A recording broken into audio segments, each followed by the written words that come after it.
year lunch, and she was given an award on one of the occasions since her retirement from politics, formal politics. And I remember her being there at the lunch. She had sort of reservations about it being at a women's lunch, and actually made a speech which was nothing to do with women at all, but she was still an incredible presence, there's no doubt about that. That formidable, power of personality was present in the room. She retained that really very late. It's really interesting what you said there, because she wasn't really a woman's woman. She wasn't, and it'd be interesting to hear about this, from people who were in her own party. But she really was someone who, while she broke the glass ceiling, we would never had a woman prime minister, and that undoubtedly has an impact, even just by being there.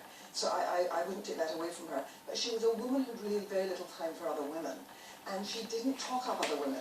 And it's interesting because I was with a senior Conservative politician the other day, and I said she wasn't a friend to women, and he said, oh, there just weren't the women in the Conservative Party. Is that true? Which was a bit insulting to other women in the Conservative Party, I think. Yes, it was, absolutely, absolutely. But that was what some of those chaps felt, that there was only room for one. Margaret was a product of her time, and her time was when a figure of authority was somebody like Jonathan, chap in a suit. And yes, I would accept that. But one of my enduring memories of her is from 30 years ago when I first came into the House of Commons in 1983. And there were 158 new MPs, so she had us in batches for tea, and she poured the tea herself. And you were warned, go in with something to say, because she didn't like silence. So she said, "No, Edwina, how are you getting on?"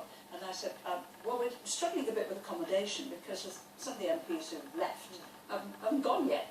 And, oh, have you got a desk? Yes, Prime Minister, I've got one in Cloisters. Have you got a secretary? I brought one down from Derbyshire, yes. Have you got a filing cabinet? Yes, we've got to. Have you got a phone line? Yes, I've got a phone line, Prime Minister. Well, she said, I think you're doing rather well. I shouldn't complain if I'm you.